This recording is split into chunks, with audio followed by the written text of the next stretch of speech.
we're going to get started. And Gregory, I just answered your question. When it starts is now.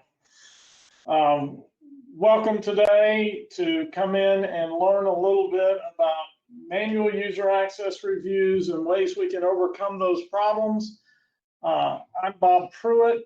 I'm the CISO over here at SecurEnds. Been in the tech industry for a long time, been in security most of that time. Worked with SHI, I've worked with Mannheim, One Digital Health and Benefits, been a programmer, done a decent number of speaking engagements around, including Gartner IM this past year in the UK and the US. And you're going to find out quickly, I'm pretty passionate about user access reviews. And that's something that we as a company have specialized in and really trying to fill the gaps that I think a lot of you guys are already having. We also have Dino on the line with us, and Dino is from our marketing department and does a fantastic job, and he's going to do his best to keep me straight, which is tough to do sometimes. So Dino, throw things at me from the long distance if I get out of line. Of course, and just in case anyone's wondering, the webinar will be fully recorded, and you'll receive a copy of the webinar recording after we're done here. So, just in case anyone's wondering, you can save us for posterity. Of course. All right. So, what are we going to talk about today? So, we're going to talk about what things look like today in terms of identity and where it's causing us problems.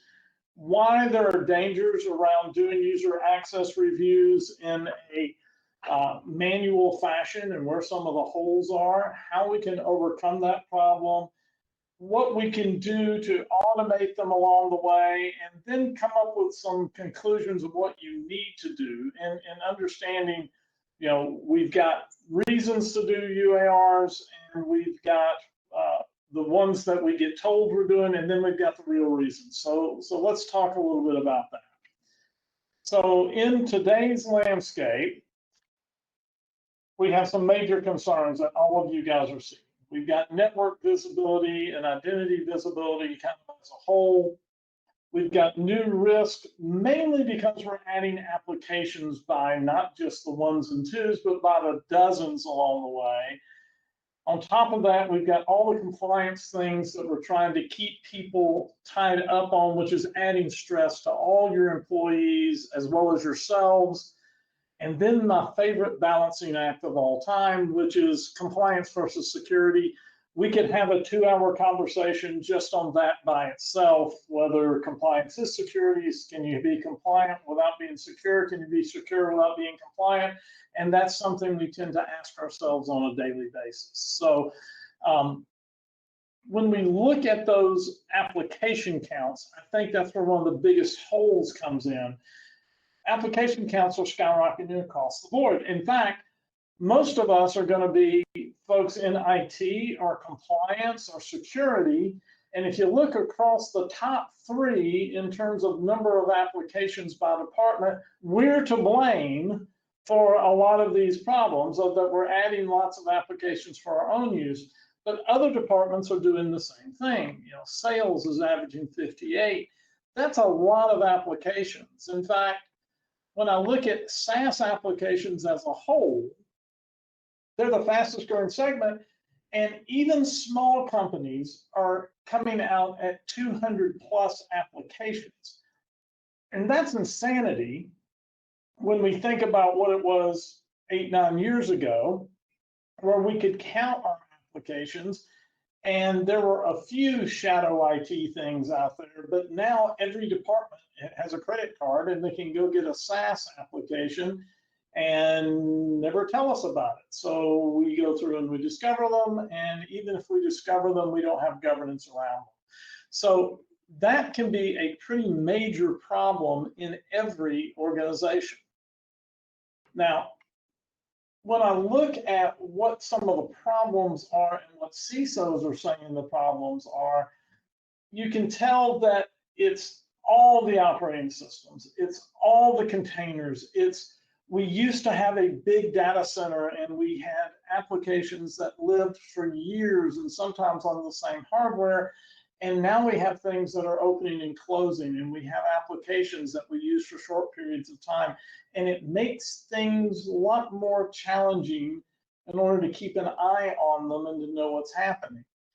And if you consider that a lot of that may be a third-party application that we've never seen and we don't know what the back end's like, then we have to get a lot more prescriptive on watching them. It's I like the quote here that says that the biggest challenge is having visibility and making sure that that visibility is up to date.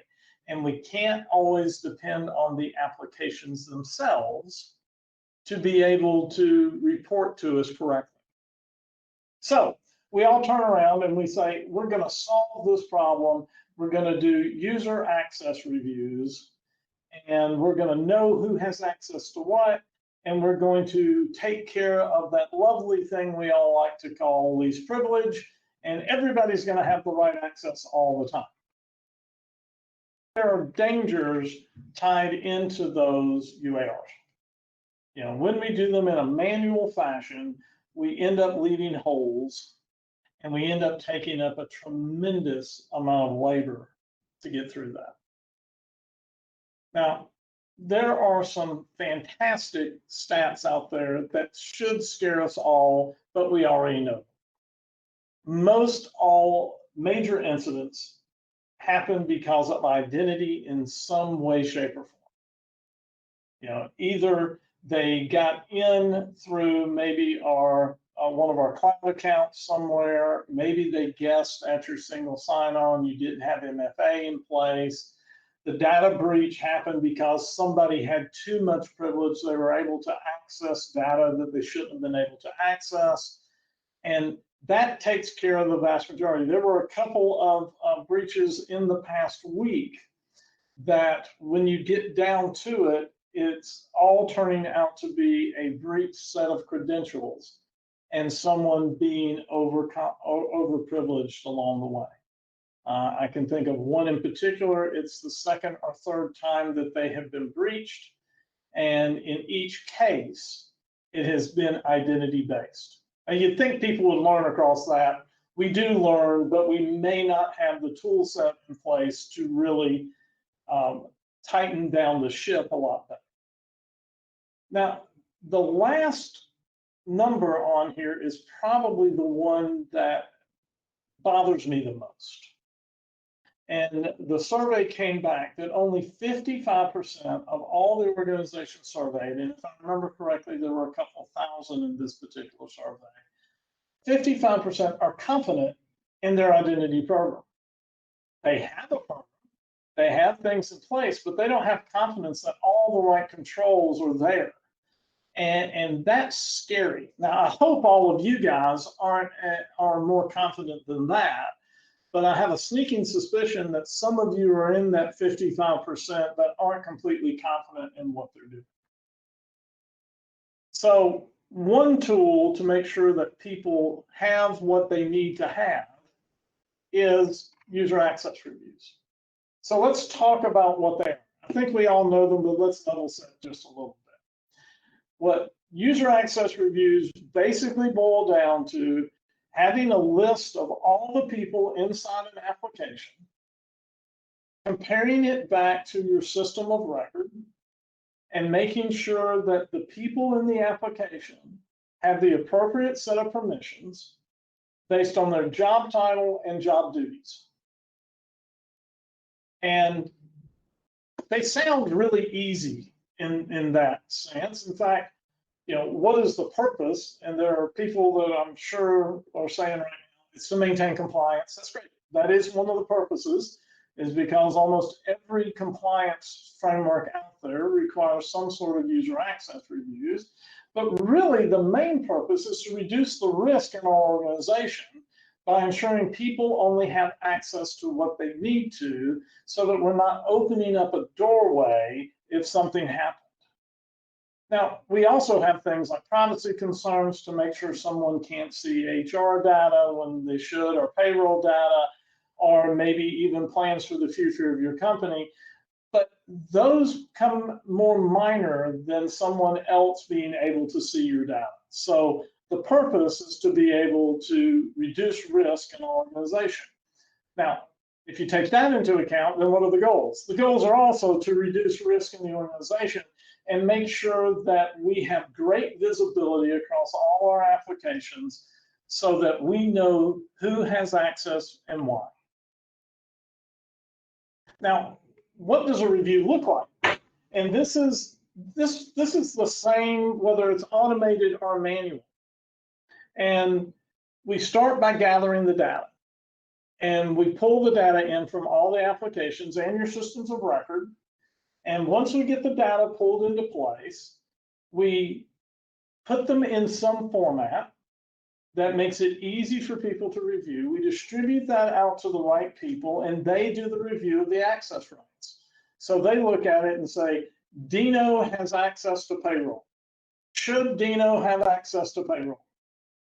The answer is no, by the way. Dino should not have access to payroll, neither should Bob. But should he have access to that data? Yes or no? And if the answer is no, you want to hit and revoke his access. And that goes into part 3, which is to identify those exceptions during the reviewing of the rights. Now, the next piece down below that is now we go through remediation. And if you're in a manual method, that may be gathering all those spreadsheets together, putting them into a list and entering tickets into your system or kicking off something in your ILM so that we now have removed those rights so that Bob no longer has access to payroll. And yeah, we take it away from Dino too. We might as well while we're here. And we want to remediate that. And then we finish that out with putting together reporting that makes our auditors happy.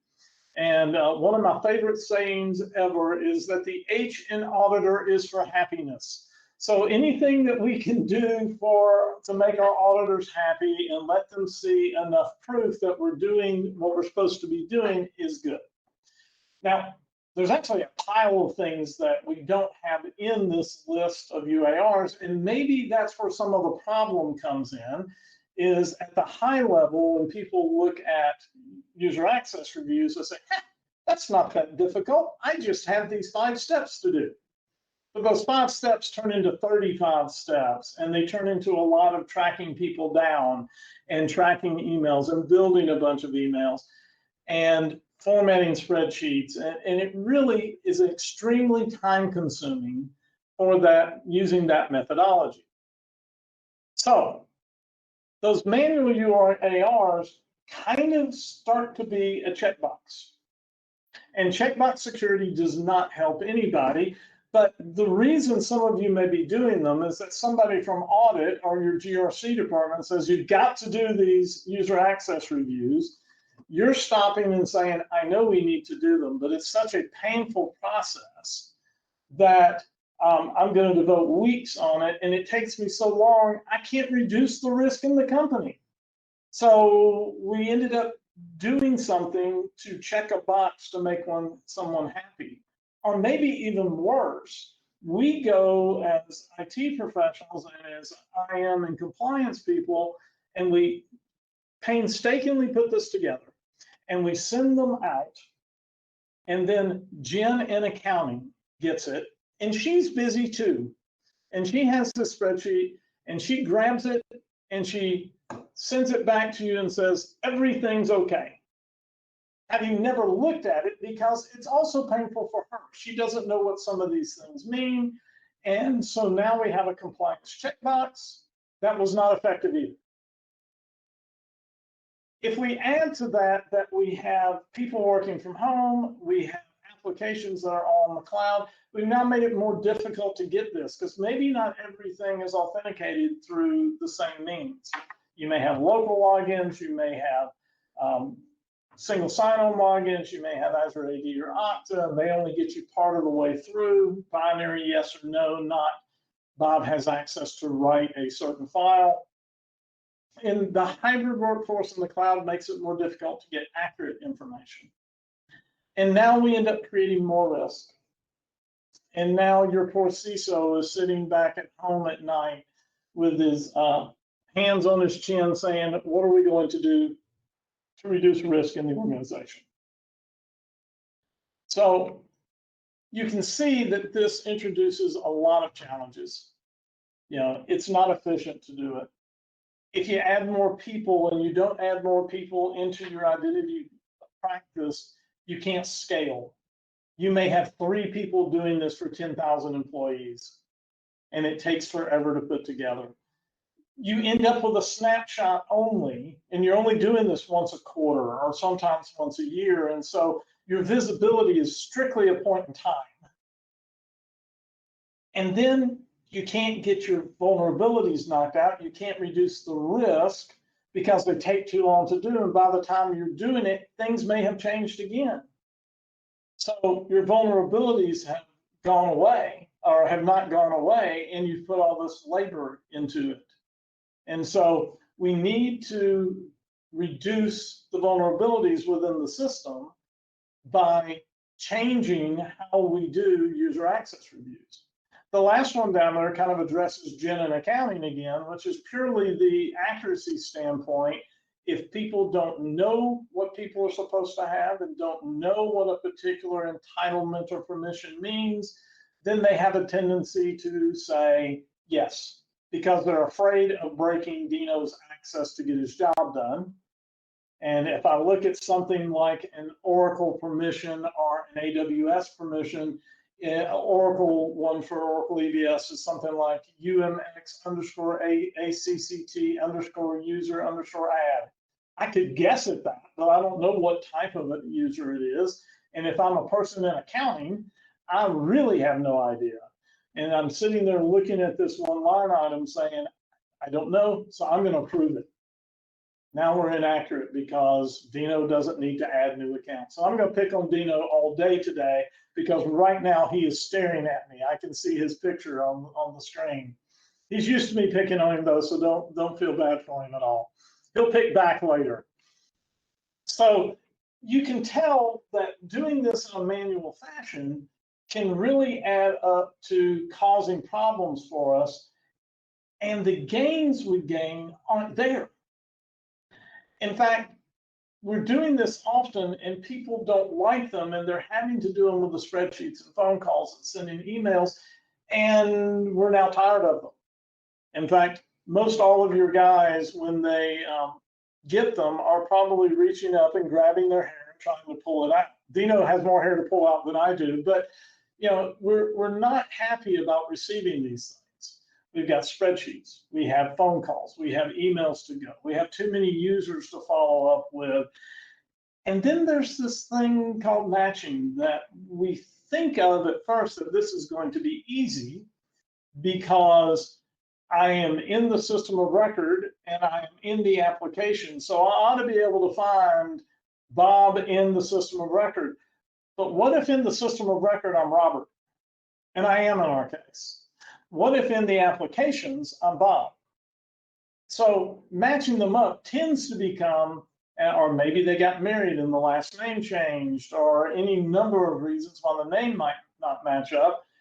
What we tend to have is a spreadsheet with a VLOOKUP to it that goes in and says, these are my unmatched people. I'm going to try to automate this, or at least keep a record of them. And that's at best that we're trying to do it that way, because we need to know who they are to find out who their managers are. In fact, I'll add another one in there, which is because it's difficult to put these together, we tend to try to do reviews at much higher level than we need to.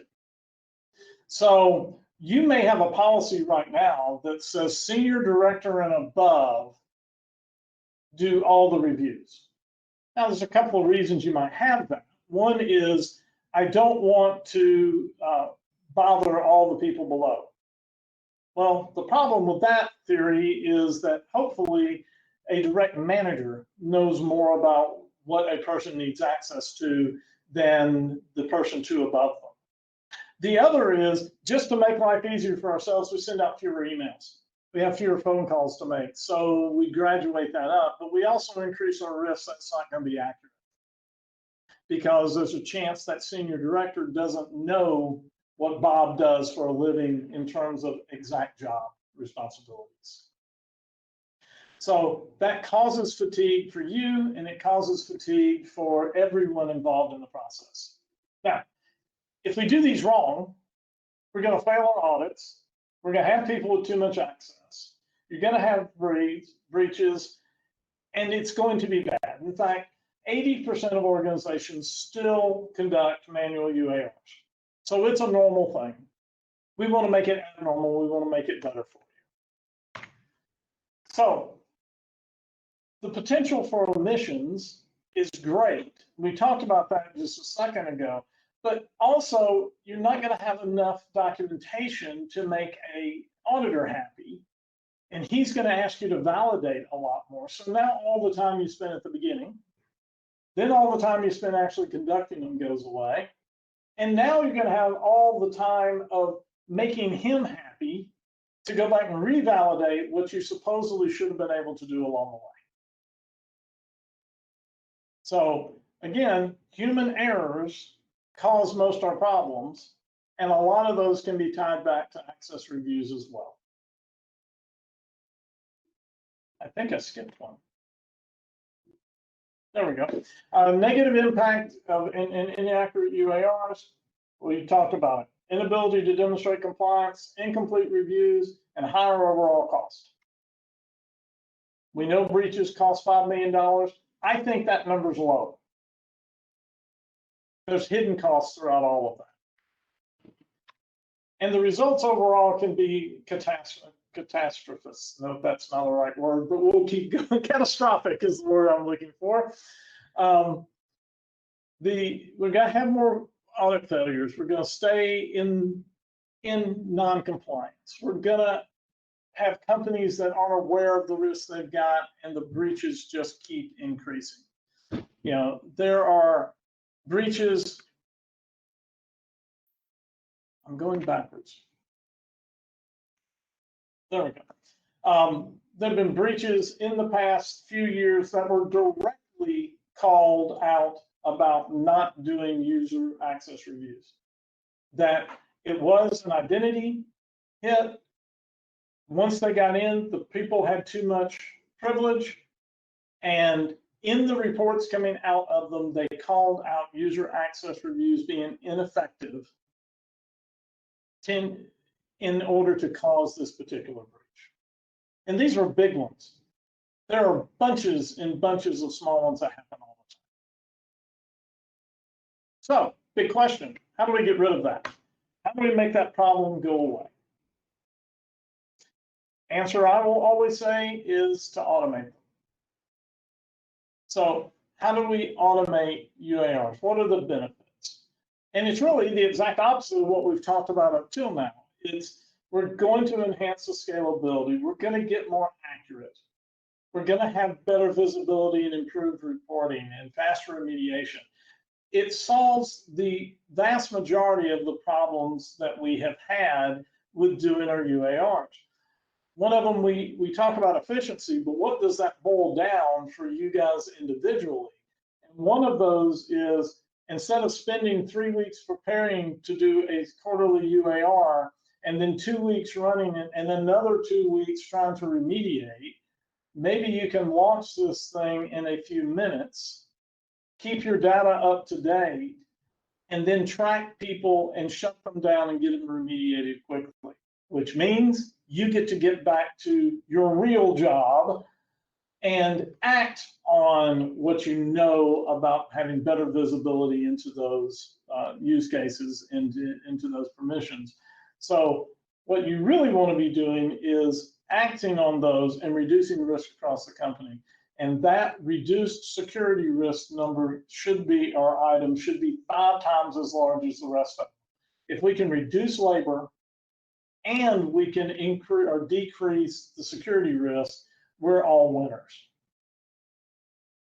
Now, to put it bluntly, if we know we can save between 30 and 50% of the audit costs by automating them, and we know what it costs to have an actual breach, it becomes a no-brainer that I need to do things to make this happen.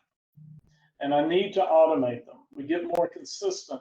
We're able to integrate with things, and we can do some customizations that we wouldn't be able to do before. Gaining back time is a fantastic thing to be able to do, but reducing the risk is where we want to be. And if we can reduce risk and costs, again, why wouldn't we go about doing that? Now, there's one thing that I think we kind of miss out on as to why we do manual UARs badly. And it falls in that consistency standpoint. When we do the manual, we have that list of 5 things to do. And when you bring in a new person, he's going to do one of those things differently, or all of those things differently. And so, we have the whole idea, the old saying that practice makes perfect. But when we do this once a quarter, you could do it for 10 years and you've only done it 40 times. If you were the same guys, and doing it 40 times across 10 years, you are even inconsistent. But if we put automation in place, we can do this in a consistent fashion every single time. So what do we need to look for when we're doing UARs? When we're doing an automated UAR? So one is obviously workflow automation. We want to have a consistent process with defined sets of rules so that we can consistently put these together without spending a ton of time. You want to look for an option that allows you to do separation of duties. Now, we're probably not talking about a huge separation of duties items like inside of ERP, but we tend to have lots of smaller SOD issues within our companies. And so being able to solve those while you're doing UARs and have awareness is important. Now, we've not talked a whole lot about your end user, the person actually doing the reviews, but a spreadsheet, even though they're in them all day, every day, is not necessarily the best user interface. And so giving them a consistent user interface that they can quickly go through and see what's happening is super important. Reduces training time, and you're able to recreate them every time. They know exactly what to expect when an access review is there. Now, I'm going to throw another one in here that we don't have, but another is the ability to reduce the number of people involved in a review. And what I mean by that is, if we review every entitlement and every permission for every application, then you're involving every manager in the company. But what if instead we did Delta reviews and we only reviewed what had changed over a period of time? Now, if you've got a department that hasn't hired anybody or made a change in 6 months, and they've got 5 managers in them, during a Delta review, they wouldn't even be hit up to make a change, to go and review their pieces. So you may be able to reduce those quarterly reviews that involve everyone down to a yearly review that involves everyone, and quarterly reviews that only involve people with changes. So now you've got fewer people to track down, you've got fewer changes to be made, and you're able to follow things. The last one on that list there is connectors. And what we're really talking about here is automated means of pulling the data. And some of those can be completely automated, but we all have applications that you can't automate. Maybe it's an old application, there's no APIs, you don't have access to the database, but you can get reports. So along with connectors, also think about simplified means of bringing in flat files, because there are ways to make it easier to bring those in so that you don't have to make changes. And going back to those auditors don't like you to change things when they come out of a program and go into another one. They want it to be straight out of one into another. And so if you have a methodology that allows you to map the fields and you don't have to make changes, life gets a lot simpler, and we're making those auditors happy, and we're making life easier for you. Because my contention is, in a manual method, it's not pulling the reports, it's modifying the reports to make them human readable. Actually, that robot on the screen right there can read our CSVs any way we throw them to it. So let's kind of compare what things look like. if you look at that flow chart on the left, and if it was a little bigger, you could read it, but when you get a copy of the report, or a copy of the spreadsheet or the presentation, you'll be able to zoom in on it some. That boils down to a pretty typical flow for running user access reviews. It includes the splitting them out. It includes tracking people down and finding out who their manager is and getting the name, sending emails around, calling them, getting on your knees, begging and pleading for them to finally complete them, and then through the remediation process, start to finish. And that's a pretty typical flow with lots of loops where you're waiting on things or seeing if there's another one. On the right is a screen that just very easily shows you who has access to what and what permissions they have, including things, and we call it the identity mind map, but including things like Bob Pruett has 3 accounts within a single application, and they all have different permissions. And I think probably most of you have situations where it's a shared account, or you have A accounts, so Bob Pruett admin and Bob Pruett, that people have multiples. How are you handling that now? Are you able to identify? And in our case, or in using this mind map or these new ways of doing things, you should be able to see that at any time.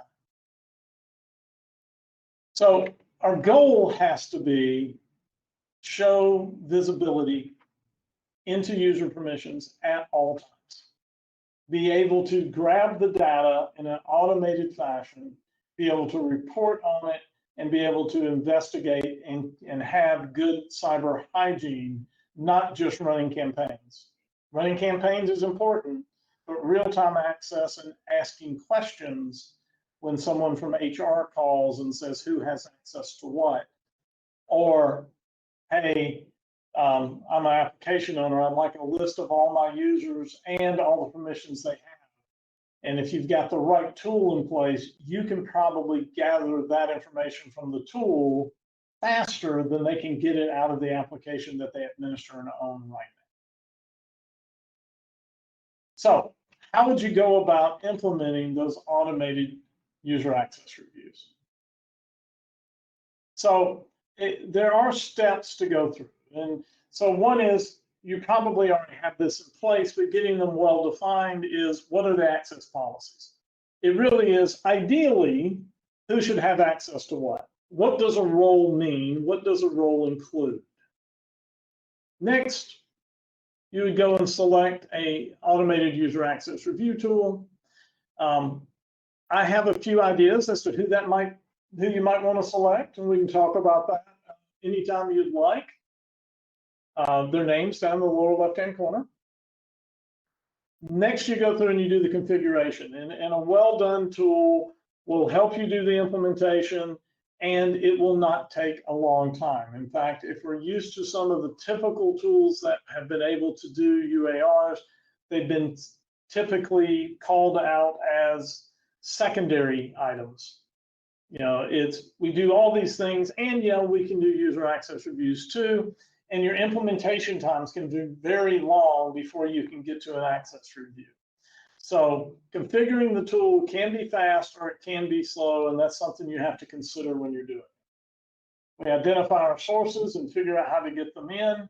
We'll run a pilot and make sure that you're ready to go and that you're getting the data you expect to get. Train your users. Really, that's more about training administrators, not about training end users. You're hoping that the interface is intuitive enough that you don't have to spend a lot of time training your end users. And then where you want to end up is in the monitor and maintain. Keep the data up to date. Make sure you're bringing it in and taking care of any of those stray users that are inevitably going to come up. The unmatched users are an orphan that's shown up in the system. Now, it is important that you tie this all into your entire compliance program.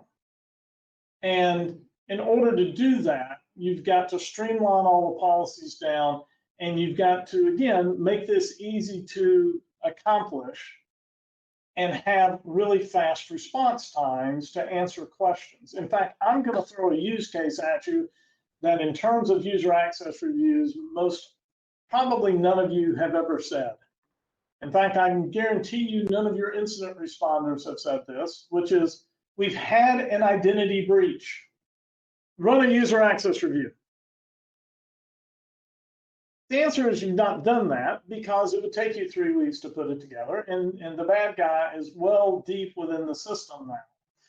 But if you could build a campaign in a couple of minutes, and you can launch the campaign and you can send instructions that say, we've had a breach, I need you to review this application, and you tell your people to review, now you've got someone closer to all the end users looking to make sure that all this appears to be great, and there hasn't been some lateral movement. With the right tool in place, this is something you can do, and you can now engage multiple people to help you deal with a breach. And I hope some people have thought about that as a good remediation for an incident, but my guess is not too many people have that are doing this in a manual fashion. So that to me is part of getting faster response times. It's being able to handle this in a quick fashion. So when we think about what we would do with this tool, it probably begs the idea of doing more with user access reviews and doing more with the visibility that we currently don't have. It's thinking about other use cases, and it's doing these more often so that we're able to keep up with it and that incidents do not actually occur in the first place. So I'll give you a few use cases that people are doing, but they're still doing it in a manual fashion, which means they're doing them less frequently. How about IT privilege access reviews? Most everyone does them. They're probably somewhat limited into looking at who has access in their major cloud platforms, who has access at the storage layer, maybe who has access in AD, but they're doing some basic reviews on that. And still, it's just to make sure I'm limiting it. If you have the right tool in place, you could actually build a standing campaign that goes and does privilege access reviews on a weekly basis, for instance. Now, another thing in regard to privilege that we don't think about a lot is we're IT people. So our definition of privilege access is really a technical privileged person. But all our applications have privilege as well. Someone who's an administrator within Salesforce and can change configurations, that is not a technical person, is really a privileged person. They can add accounts, they can do some licensing. And so handling that, who can write a check, is privilege inside an accounting system. So we can actually start creating privilege access reviews for our business applications that we can run more often as well. Now we're going to have changes in all our environments, and we have to keep up with it. We have changes in responsibilities that happen almost on a daily basis. And the last item on that list is continuous improvement, because you can't expect, even in an automated fashion, to start and be perfect instantly. We're back to that idea of practice.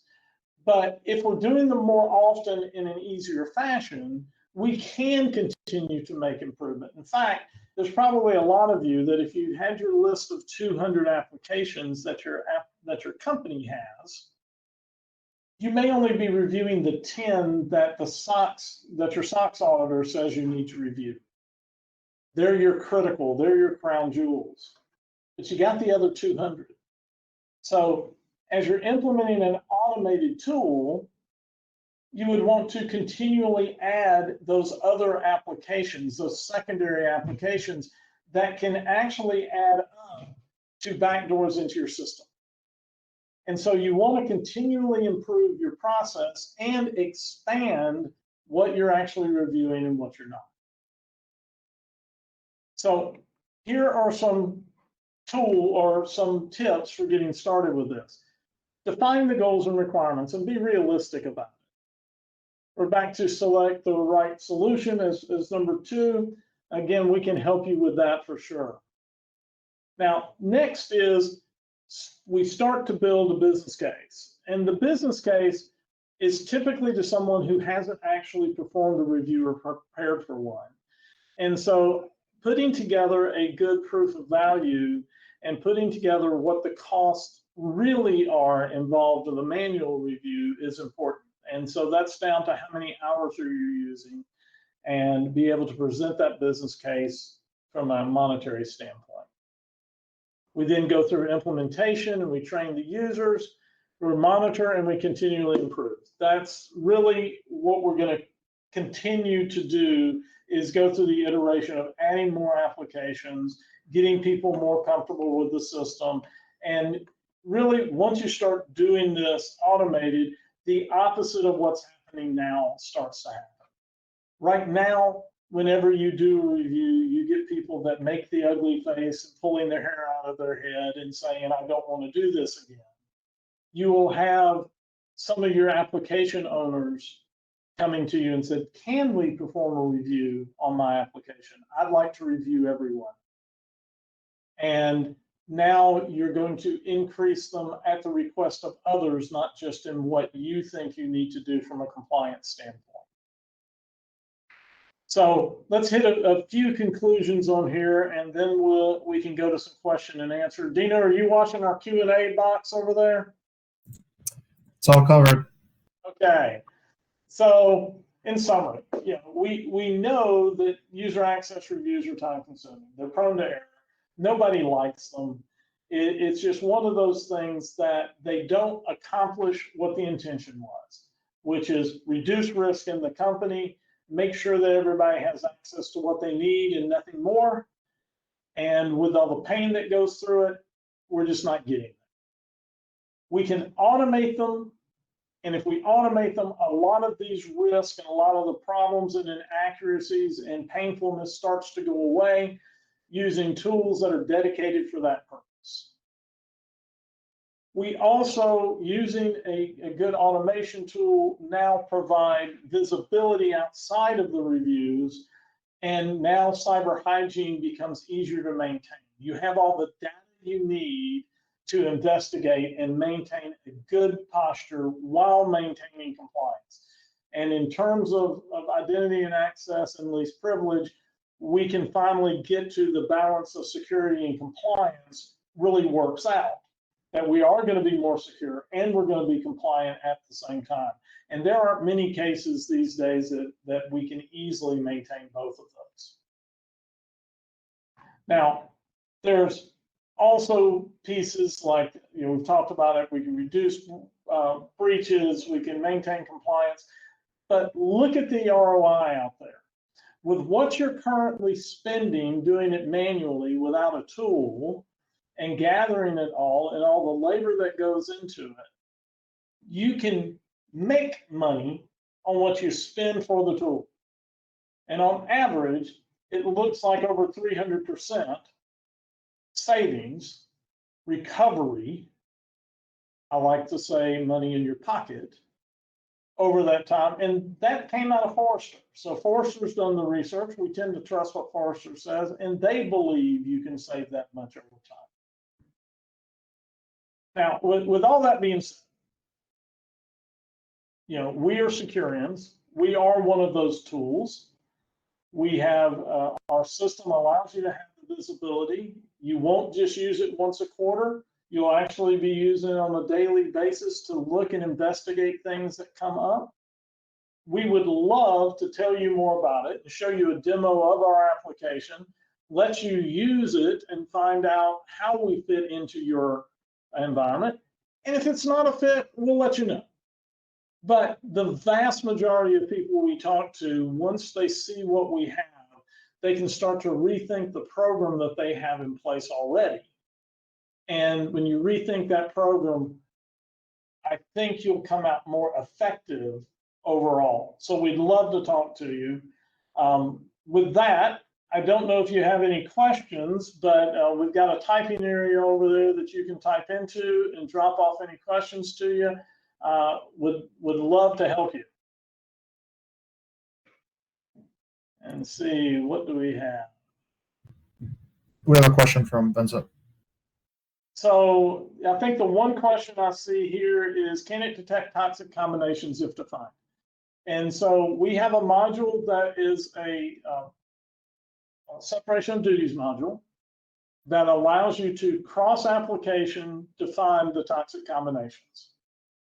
And so we can report on those when they're detected. They get detected as you're updating the application, either via an automated connector or a file. Once those comes in, yes, somebody asked if it's across applications, and the answer is yes. So we can say between two applications and set of roles and permissions in this application, it can't coexist with a different set of applications and roles and permissions. So whereas we don't stop it, we do warn you so that you can remediate it. Now that is something to bring up. Remediation for us is handled via putting in tickets, and we did that on purpose. We don't actually change and revoke, we put in the tickets to have them done, and then at the end of that, we start monitoring whether those changes have happened. And so we monitor that it happens, and it allows, from an auditor's perspective, not to have a fox in a hen house kind of scenario where the system that makes the change is also the system that says it made the change. So we set it up. Ellen is asking what connections to ticketing systems. So we connect to about 8 different ones right now. Freshworks is actually currently being developed. That one has popped up more frequently recently, so that one is being developed. We do ServiceNow, we do Jira, we do Trackit. Oh, I can't remember all of them that goes through there, but we connect to a lot of different ones. If we have one that we don't connect to directly, then we can send an email out. And so an email ingestion into your ticketing system is possible. In fact, we can even set it up to where a different email or a different ticketing system can be used for each application. So we don't just define a single. Did that answer your question, Ellen? Or is it Eileen? It's Eileen, I'm sorry. Fantastic. We've got a few more minutes here. Any other questions? I guess I was talking fast today, Dino. Yeah, I mean, it made pretty good time there. While we're waiting for more questions, I just wanted to add that I wanted to just tell everyone thank you for attending the webinar today. This is our first big webinar event of the year.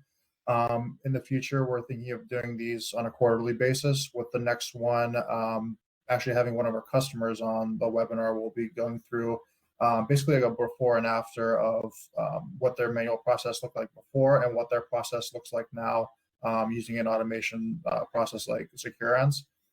So during a webinar like that, you can expect to take a look at a clear picture of before and after of how easy it is now versus how how tough it can be to do manual UARS with spreadsheets and phone calls and all this other stuff.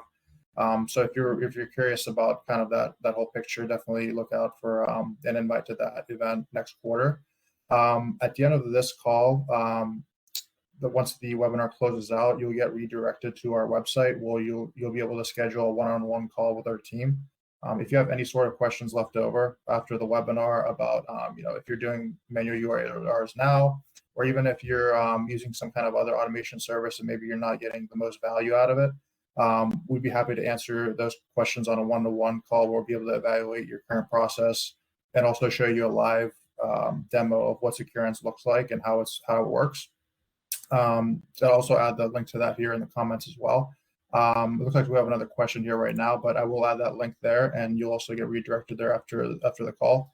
I'll also add our contact info for the marketing team, where you'll be able to submit feedback about the webinar and anything you'd like to see in a further one. We're all about customer feedback here, so if we have a few different ideas for content you'd like to see in our next webinar, we'd love to hear it from you guys. But other than that, that's what you can expect from the webinar next quarter. So I'll hand it back over here to Bob, and I'll add the link there in the chat as well.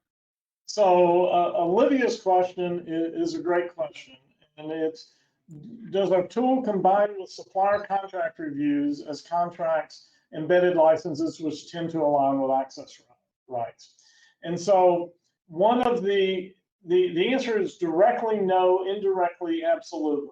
So we have lots of customers, and if we think about license reviews for some situations are based on different cost models for things like administrators.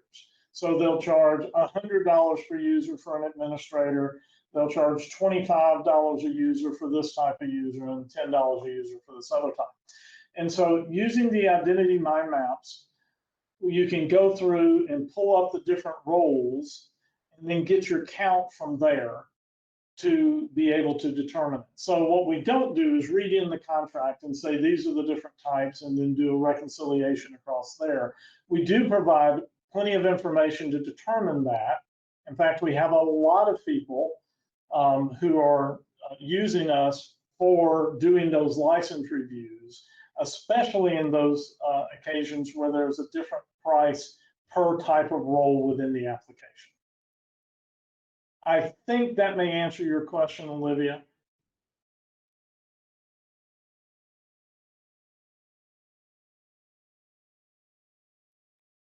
Thank you for the word of confidence there, Derek. And I'm glad you enjoyed it. Olivia, yes, we do offer services to companies based outside of the UK. In fact, we're based in the US. So, but we have companies globally. Off the top of my head, we've got an international bank based in Australia who is implemented in 18 countries. We have a couple of South African companies. We have UK. We have the US. That's all I can think of at the top of my head with the companies I deal with. So yes, we do things US, UK, and pretty much anywhere that we're allowed legally to do business with. There's that list of countries we can't. We all know those.